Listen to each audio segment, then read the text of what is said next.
Amis du roman historique, bonjour. Donc aujourd'hui, petite émission d'information. Parce que le 31 janvier, un samedi, je ferai des signatures, des dédicaces à Quimper, au Centre culturel Leclerc, qui est une librairie, quoi, la librairie du Centre culturel Leclerc, de 14h à 18h30, à peu près, quoi, hein, voilà.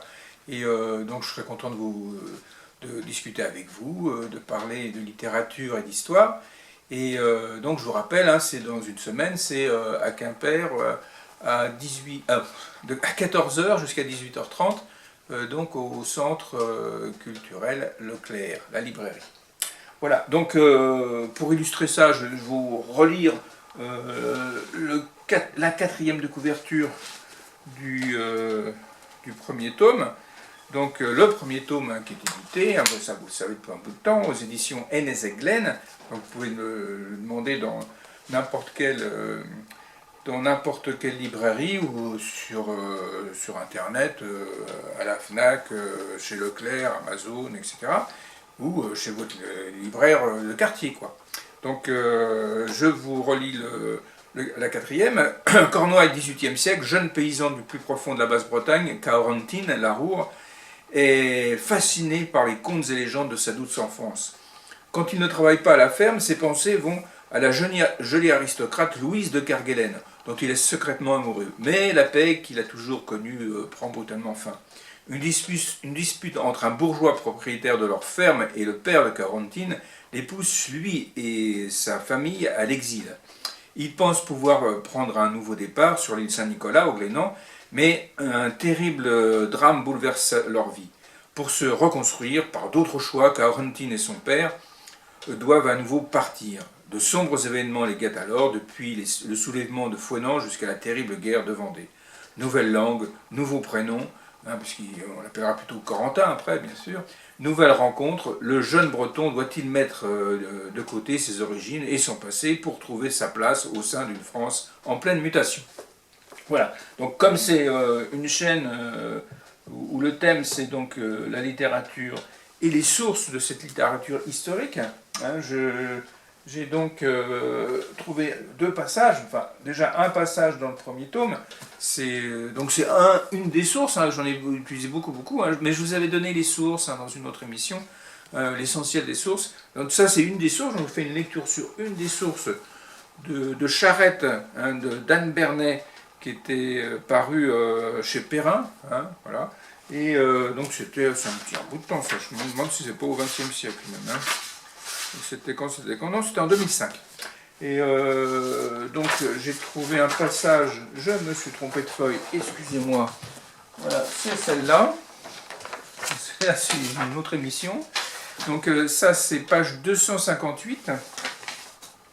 Page 258. 258. Donc c'est de mémoire, hein, c'est le moment de la mort de La Roche-Jacquelin, hein, donc un très jeune général le général en chef de l'armée catholique et royale en 1794, hein, 93-94. Et donc nous sommes le 28 janvier, la petite troupe, hein, de ce général, de 21 ans, hein, parce qu'il meurt à 21 ans, qui avait l'avant-veille chassé les Bleus de Chemillé, apprit que des incendiaires se portaient sur Noyer. Henri, si roi, arriva trop tard, le village flambait, ses rues jonchées de cadavres d'hommes et surtout de femmes et d'enfants, si effroyablement torturés et mutilés que leur vue enflamma les Angevins d'une fureur vengeresse et impitoyable. Ils sabrèrent tous ceux des bourreaux qui leur tombèrent sous la main et abattirent à vue ceux qui essayaient de s'échapper. Par-delà la soif de vengeance, il y avait à ces représailles une nécessité militaire. Il fallait impérativement éviter qu'un des tueurs parvint à s'enfuir et signaler la présence des Blancs. Les troupes de La Roche-Jacquelin étaient trop faibles pour faire face à la survenue de renforts républicains arrivant de Cholet. Or, 5 ou 6 grenadiers remontés à cheval filaient comme le vent vers la sortie du bourg. La Roche-Jacquelin, la ville Baugé et une poignée de gars laissant à Stofflet le choix de terminer le nettoyage de la noyée, leur coururent après. Bientôt, il ne resta plus qu'un homme. Une minute avant, au spectacle atroce du massacre, Henri laissait ses gars faire prompte et expéditive justice. Mais soudain, devant cet isolé, acculé comme une bête prise au piège, le jeune homme se sentit envahi d'une terrible pitié. Ce n'est pas un chien enragé, ce n'est pas un fauve, ce n'est pas un monstre, c'est un être humain. On ne veut pas l'achever là, froidement, quoi qu'il ait fait. En ce matin de janvier, la Roche-Jacquelin, fidèle à lui-même, à la mémoire de ses compagnons morts, à sa cause et à son idéal, n'a qu'un désir, épargner cette vie. À l'intention des gars qui s'approchent, l'arme haute, il hurle « Non, ne le tuez pas, je lui fais grâce ». Suprême prérogative du chef, dont ces messieurs ont usé, comme Beauchamp mourant jusqu'à leur dernier soupir. Les fusils s'abaissent et Henri, éprenant son cheval, s'approche encore. Le bleu a tourné la tête et regarde avancer cet inconnu qui vient de lui sauver la vie. Il n'en éprouve aucune reconnaissance. Il est un patriote pur et dur qui pense, comme le conventionnel Barère, qu'il n'est pas moral pour un vrai républicain d'accepter la vie de la main des esclaves. À ce cri de grâce, le grenadier a reconnu un chef royaliste. En un éclair, la pensée lui vient que sa mort pourrait n'être pas inutile si, avant, il tuait cet homme-là. Il épaule, vise ce cavalier qui accourt, tire. À la même seconde, comprenant trop tard les intentions meurtrières du soldat, les gars font feu, le couchant raide mort. Tout à l'heure, malades de chagrin, ils s'acharneront sur le cadavre. Qu'est-ce que cela change? La dernière balle du tueur a crevé l'œil droit du comte de la Roche-Jacquelin avant, en sortant de lui faire éclater le crâne.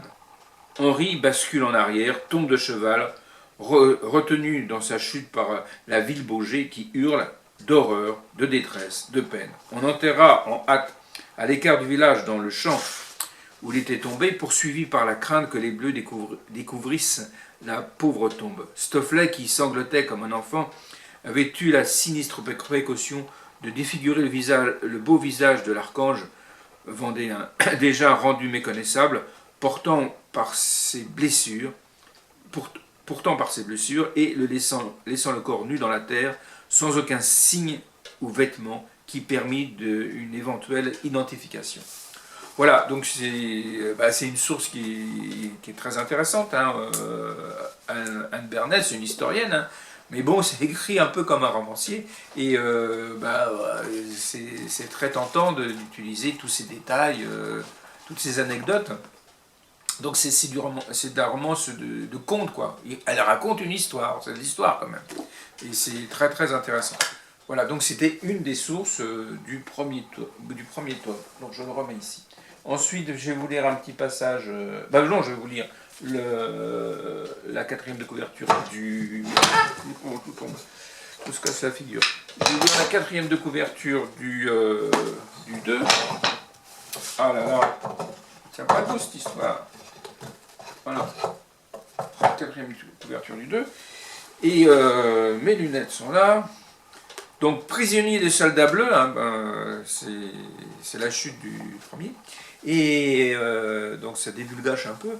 Et enrôlé de force, Corentin traverse l'Italie. Vous voyez, il a changé de nom.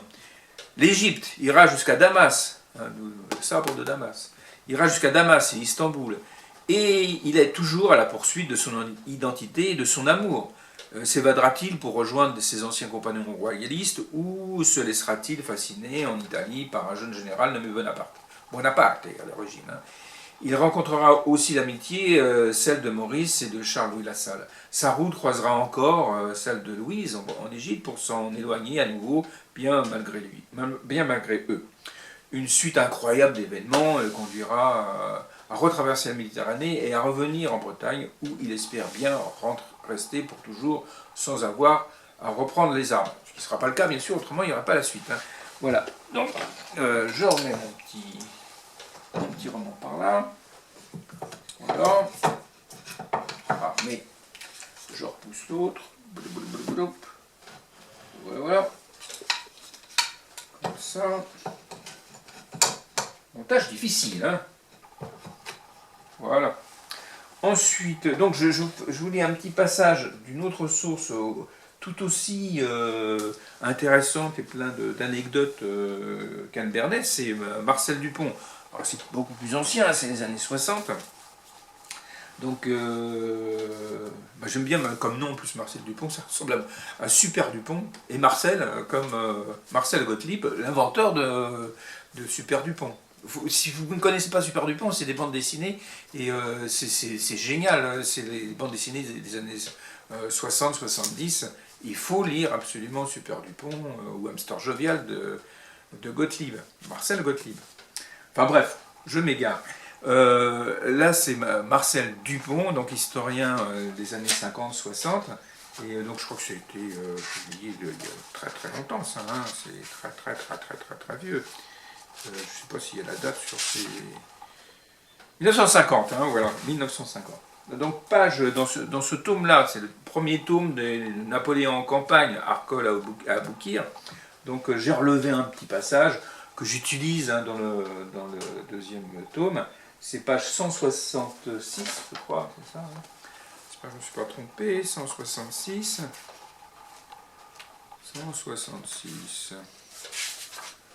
165. Si, c'est ça. Il est curieux de noter l'état d'esprit de Bonaparte à l'égard des espions. Loin de lui la pensée de les traiter en malfaiteurs, de les faire fusiller si tout prix. Il classe l'espion comme un personnage à part et dont on doit tirer tout le parti possible. Il faut non le passer par les armes, mais s'efforcer de l'attirer à soi afin d'en obtenir d'abord tous les renseignements possibles. Il faut ensuite le convaincre de travailler avec soi contre l'ennemi. L'homme est instruit, est introduit. L'homme est introduit. Pas de gendarme, pas de conseil de guerre. Seul Junot assiste à la confrontation. Junot, c'est son compagnon depuis toujours, depuis Toulon. Hein. Voilà. Assiste à la confrontation et surveille le prisonnier. C'est un nommé Tolly. Ci-devant, colporteur à Borghetto. Pourquoi s'est-il vendu aux Autrichiens? Certes pas par tendresse, les Croates ayant pillé puis brûlé sa maison. Mais quand on n'a plus rien, il faut vivre. Et il s'est offert à Lenzi, un général autrichien. Il connaît bien les sentiers du pays. L'ennemi lui offre de faire passer en secret un message à Wurmser, autre général autrichien, Wurmser dans Mantoue. Il accepte. On le paiera en retour. Surtout s'il rapporte des renseignements sur l'armée républicaine. Marché conclu, le Feldmaréchal lui remet les plans de campagne, il les cachera entre sa chemise et sa peau, pénétrera comme il pourra dans la place assiégée et remettra tout à Wurmser. Ces plans sont là, étalés sur la table. Avec 60 000 hommes, Valency doit descendre par l'est du canal de Garde, enlever le plateau de Rivoli et submerger Vérone, pendant qu'un corps de 20 000 hommes, aux ordres de Provera, se glissant par l'ouest, gagnera Mantoue, où, avec l'aide de Wurmser, il écrasera le corps de siège. Alors, le même Wurmser, à la tête de 30 000 hommes, marchera à la rencontre d'Alvensi. Pris entre ces deux masses, l'armée française sera anéantie. Bonaparte replie les plans autrichiens et les restitue à Tolly. Retourne à Rovereto, lui dit-il. Tu diras au Feldmaréchal que tu n'as pu passer, mais que tu lui apportes de précieux renseignements sur les Français. Tu lui affirmeras que Bonaparte est à Bologne, s'occupant à constituer une république cisalpine,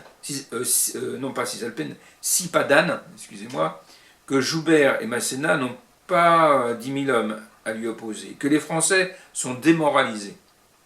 Junot, donnez 50 louis à ce garçon. Et demande Tolly, je devrais tout de même faire payer à Alvensi. Un faux rapport se vend le plus cher possible, lui répond Bonaparte. Et si mon rôle est dévoilé? Ah, tu as peur des risques? ton métier en a, c'est sûr. Eh bien, la Fancy te fera fusiller. Ne crains pas cette exécution. Je t'attends la veille de la bataille au presbytère de Rivoli. Voilà, bon, donc ça c'est du pain béni pour un romancier. Donc j'ai utilisé bien sûr. Hein. Voilà, puis il y a plein d'autres détails là-dedans. Ça se lit, c'est de l'histoire qui se lit comme du roman. Mais bon, ce n'est pas du roman, hein, c'est de la vraie histoire. Et c'est un peu comme Anne Bernet. Voilà, donc je voulais vous faire partager ça. Donc je vous rappelle que je suis donc samedi prochain, le 31 janvier 2026, à Quimper pour des signatures, dédicaces et, de ces livres, hein, donc de 14h à 18h30. Normalement, ça y est, c'est à peu près acté. Au mois de septembre, on va publier donc, le tome 3. Il est marqué livre, mais ça sera marqué tome. La Société des Altérés, c'est la période d'Austerlitz. Hein. Voilà, c'est la Société des Altérés, c'est relatif aux francs-maçons, parce qu'il deviendra franc-maçon, forcément, parce que c'était important dans l'armée, pour les officiers, hein, dans l'armée napoléonienne. Ensuite, sûrement le tome 4, ça se discute, mais ce sera peut-être en même temps. Hein. Le tome 4, Joseph Stobinski, hein, parce que l'intrigue se situe en Pologne, hein, voilà, un peu plus tard. Voilà, donc on devrait normalement en septembre avoir la moitié quasiment de la saga, puisque elle en comprend 8. Là, je finis hein, le tome 5 et je suis en train d'écrire le tome 6. Voilà, je vous souhaite un bon week-end à tous. Je vous dis peut-être, si vous êtes breton de Basse-Bretagne, rendez-vous donc samedi prochain. Et puis, il y aura d'autres émissions, etc., etc. À très bientôt.